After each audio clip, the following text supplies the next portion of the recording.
Correa de Oliveira. Muitos, sem dúvida, dos que nos assistem neste momento, ouviram falar dele. Mas quantos o compreenderam? Quantos não escutaram referências a seu respeito completamente distorcidas?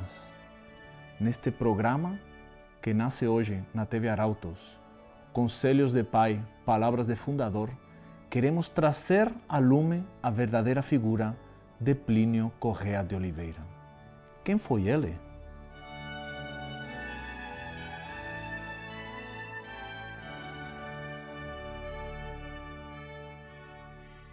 Nascido no início do século XX, a 13 de dezembro de 1908, a sua existência terrena atravessou todas as décadas deste convulso século até chegar ao 3 de outubro de 1995, dia em que faz hoje 25 anos, ele encontrou-se face a face com Deus.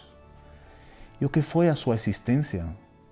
Desde uma infância que ele viveu na inocência, cultivada e protegida por sua boníssima mãe, Dona Lucília.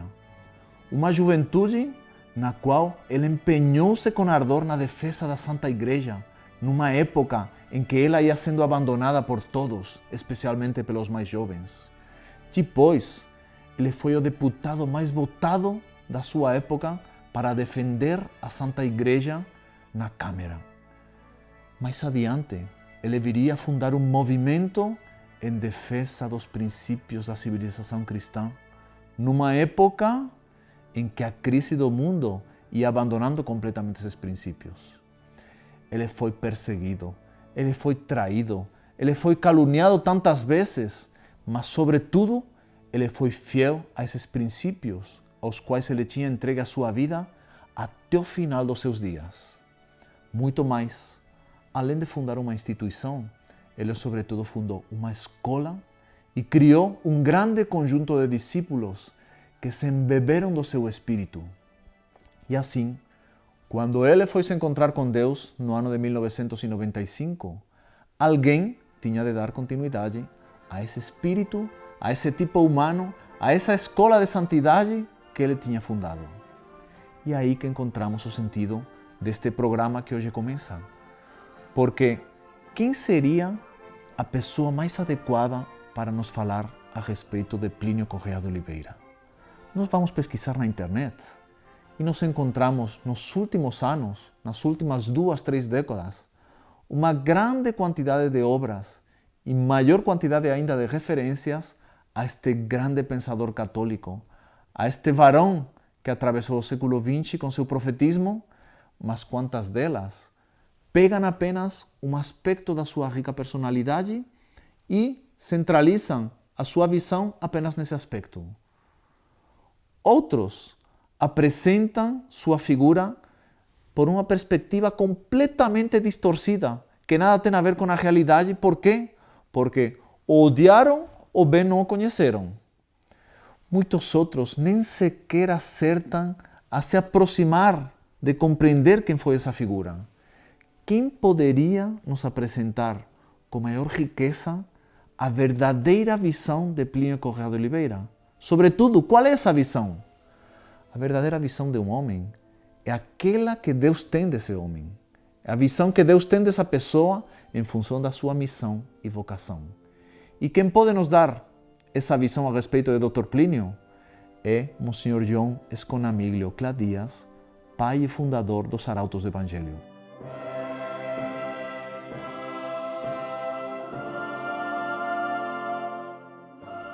Por quê? Porque Monsenhor John, as 4 últimas décadas da vida do Dr. Plínio, conviveu na maior proximidade com ele, embebeu-se inteiramente do seu espírito e, sobretudo, dedicou sua vida a servir os mesmos ideais que o Dr. Plínio servia. E, nisso, quando o Dr. Plínio foi para a eternidade, a maior preocupação de Monsenhor John foi dar continuidade a tudo aquilo que o Dr. Plínio quisera em vida. E daí surgiram os Arautos do Evangelho.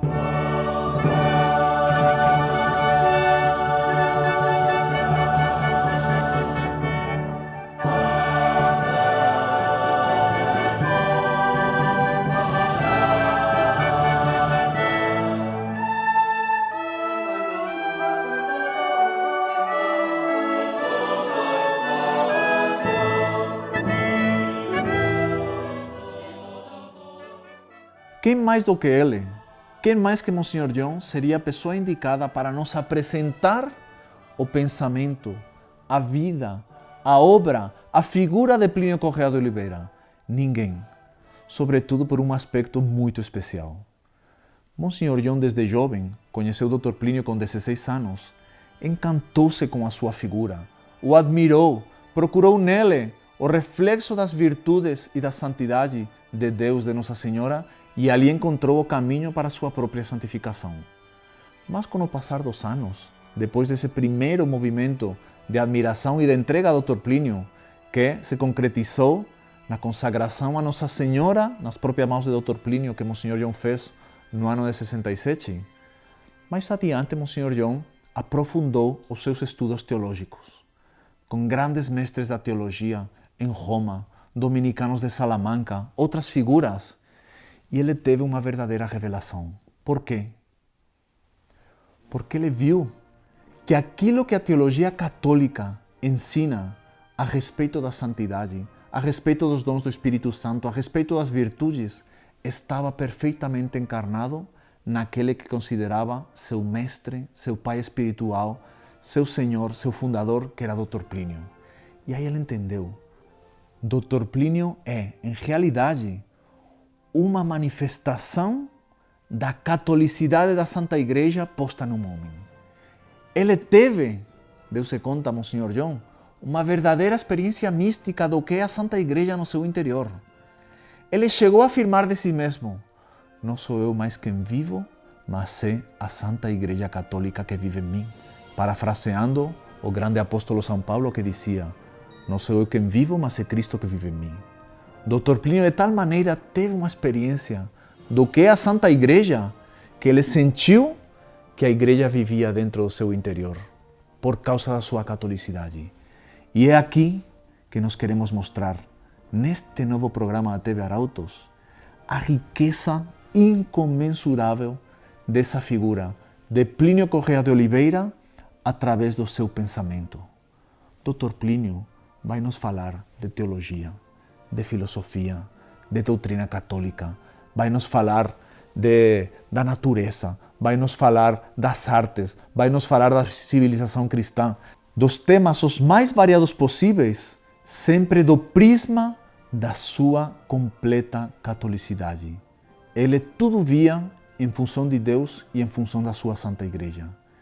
E neste programa que hoje começa, a cada dia conheceremos o pensamento de Dr. Plínio, manifestado nas mais variadas conferências, palestras, conversas que ele fez ao longo da vida, e esse mesmo pensamento do qual embebeu-se Monsenhor John, manifestado no ensinamento de Monsenhor John. Nós teremos a cada dia um pensamento de Dr. Plínio, no dia seguinte um pensamento de Monsenhor John. Dois pensamentos que se fundem num só, por quê? Porque são pai e filho, mestre e discípulo, a glorificar a Santa Igreja em todo aquele apostolado que fazem, que Monsenhor John continua a fazer, que Dr. Plínio fez ao longo de 86 anos de vida, para que Nossa Senhora seja glorificada, seja conhecida por todos e desta forma se aproxime o dia glorioso da fundação do Reino de Maria, previsto, profetizado por São Luís Maria Grignon de Montfort e por tantos outros santos. É este universo praticamente inesgotável que nós convidamos a você, diariamente na TV Arautos, a acompanhar às 8 da noite. O pensamento de Dr. Plínio, o pensamento de Monsenhor John. A palavra desses dois varões com uma missão unida em prol da Santa Igreja. E é por isso que hoje, o programa está apenas na introdução, não vai consistir nestas palavras, nós vamos começar com um trecho das palavras de Dr. Plínio muito especial. Trata-se de um discurso extraordinário que ele fez há 50 anos no encerramento de um congresso de jovens católicos que ao longo desses dias em que estiveram reunidos tinham se encantado com a figura de Dr. Plínio, tinham se encantado com a sua grandeza, com a sua proximidade, com a sua bondade. E vendo isso, Dr. Plínio quis mostrar para eles qual era a raiz qual era a fonte daquilo que eles estavam admirando. E ele mostra como tudo o que tinha de bom nele vinha da Santa Igreja Católica Apostólica Romana. Uma reunião, uma verdadeira proclamação de ideal que marcou todos aqueles que assistiram naquele tempo e todos aqueles que viriam a escutar a audição que nós agora vamos acompanhar, ilustrada com belíssimas fotos da época, para entendermos melhor de onde vem tudo o que Dr. Plínio é. Por que Dr. Plínio é admirado? É por sua catolicidade.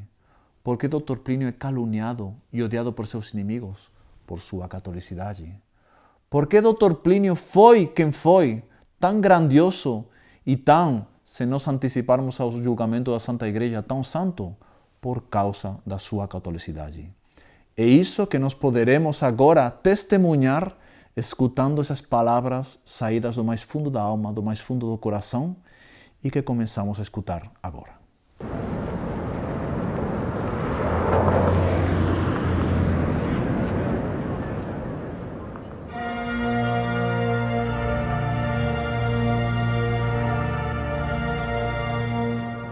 Imaginai uma cidade completamente entregue à desordem e ao caos.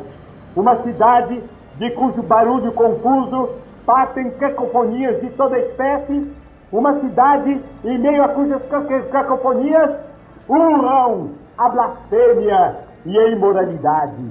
Imaginai no meio dessa cidade os sinos de centenas de igrejas que tocam, pedindo a Deus misericórdia, pedindo a Deus justiça, pedindo a Ele que, pelo perdão ou pela força, faça cessar logo tantas abominações para salvar as almas que se perdem.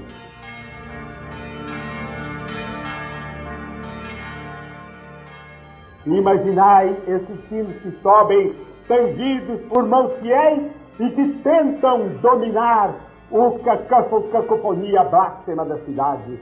É um ruído de vozes, é um conflito de sons, é a harmonia sacral do sino que protesta e que desce do alto, tentando abafar os ruídos espúrios que sobem da terra.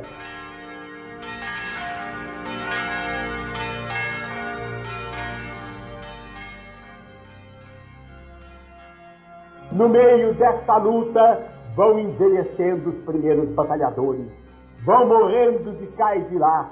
Outros não morrem, não envelhecem, mas vão tangendo o sino com uma mão mais cansada, o desânimo os ataca. Outros, por fim, acabam sendo seduzidos pelo vozerio da terra, acabam deixando de tocar o sino, descem das sagradas torres da fidelidade para os pantanais, para as ruas cheias de blasfêmia, abandonam a sua missão. Poucos sinos tocam ainda, mas no meio do ruído eles perseveram. E perseveram de todas as formas, perseveram de todas as maneiras, perseveram contra toda a esperança, eles continuam obstinadamente a tocar. No mais alto do céu está Nossa Senhora, Rainha de todo o universo, que ouve, que julga e que reza.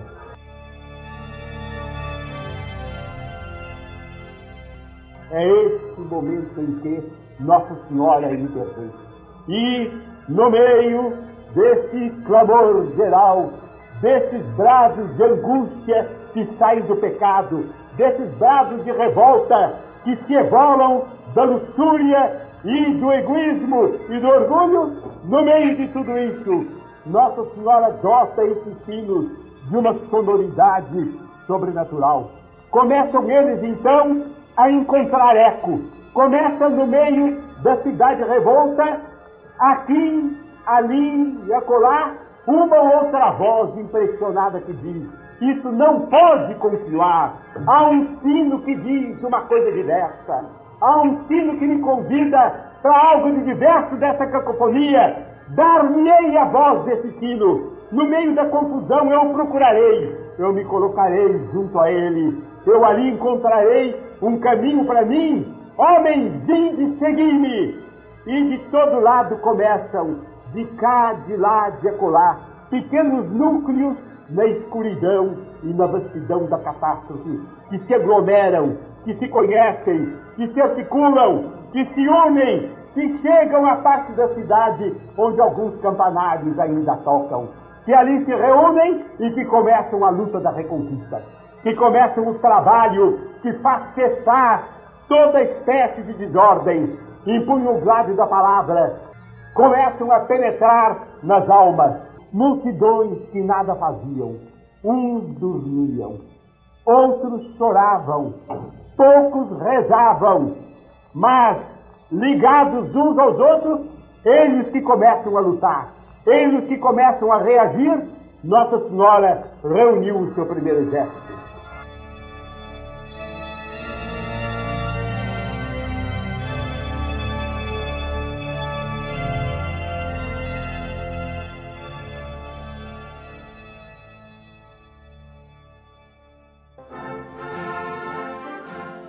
É épica a luta que se põe diante de vós.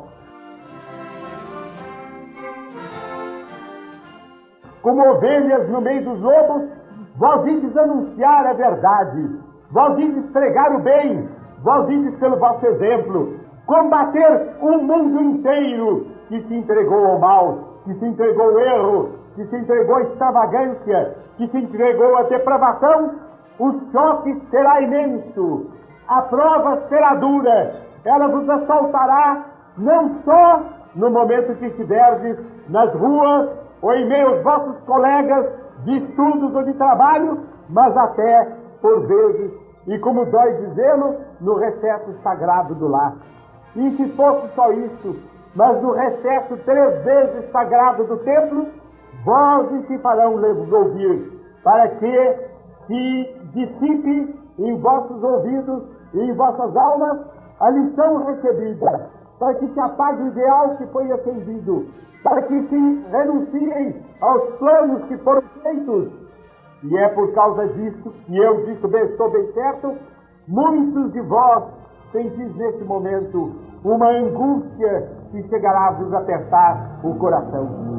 E a resposta que nascerá do fundo dessa interrogação formulada pela angústia não é a resposta da angústia, é a resposta da confiança, é a resposta da prece já 1000 vezes atendida.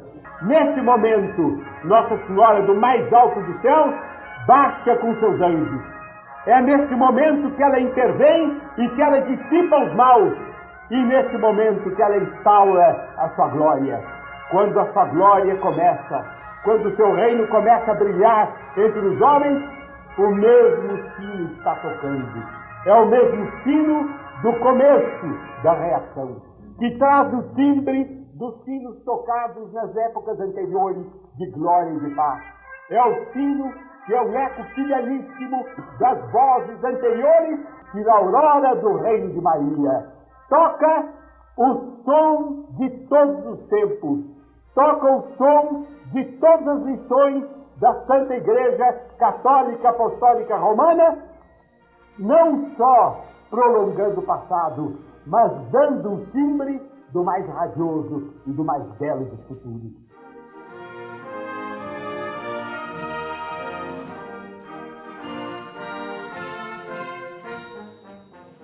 Vós sois os campanários que toca no escuro e na cacofonia, que toca no meio de toda a confusão e levando esse som para os primeiros dias do Reino de Maria.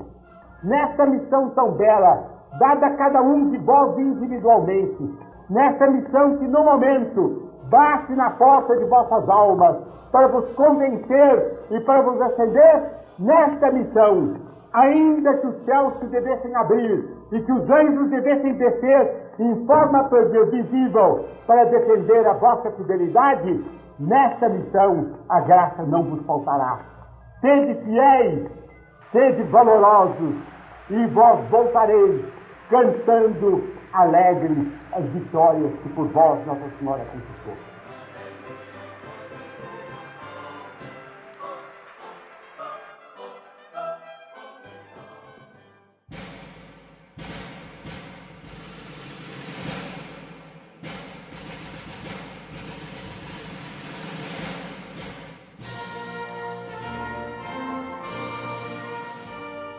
Vós me ouvistes falar várias vezes.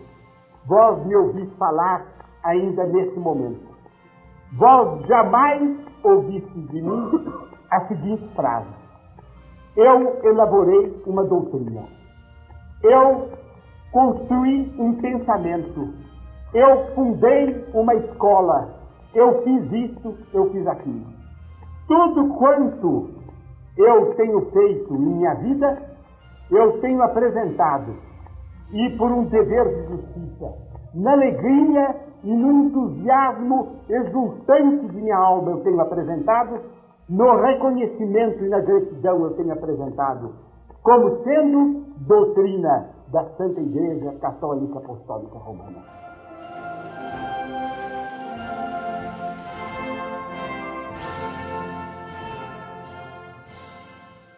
Porque se alguma coisa em mim há de bom, isso que há de bom não é senão o resultado do fato de que Nossa Senhora me deu esta graça, que eu não tenho palavras para agradecer, e que eu espero poder passar junto a ela a eternidade inteira agradecendo. É de ter sido batizado, ser filho da Santa Igreja Católica Apostólica Romana.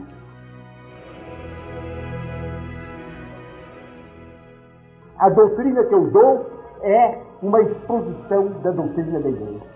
Exposição feita às vezes arduamente, porque foi pegada em recantos de silêncio, onde tanta maravilha da Igreja dorme. Lede meus livros, ouvi as minhas conferências que são gravadas, vós nunca ouvireis outra coisa de mim. Eu não pretendo ser senão um sino, mas menos do que um sino, um eco do grande sino que é a Igreja Católica Apostólica Romana. Eu pretendo prolongar, não como ministro, não como mestre, mas como discípulo fiel e transido de alegria pela glória de ser discípulo, eu pretendo prolongar esse ensinamento.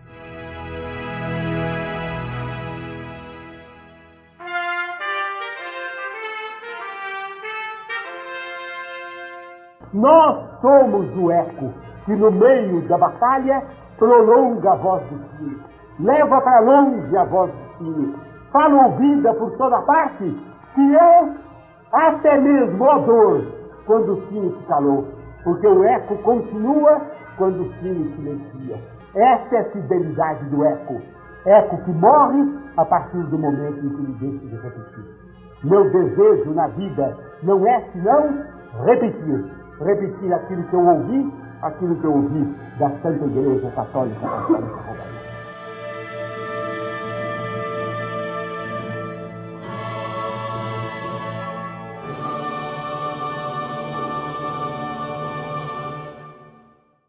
E então, gostaram? Que maravilha de catolicidade saída de um coração amante de Deus e de Nossa Senhora. Este é o verdadeiro Plínio Correa de Oliveira que nós queremos mostrar aos nossos assistentes ao longo deste programa, que será diário, às 8 da noite, de segunda-feira até domingo, Palavras de Dr. Plínio, Palavras de Monsenhor John. O programa Conselhos de Pai, Palavras de Fundador. Convidamos a todos a se inscreverem no canal e nos acompanharem ao longo deste oceano inesgotável de maravilhas que ainda temos para contemplar, porque as gravações, os tesouros que nos deixou o Dr. Plínio e que Monsenhor John não para de produzir a cada dia são extraordinários e vão ser um verdadeiro alimento para a nossa formação católica. Que Deus abençoe a todos e cada um de nossos assistentes.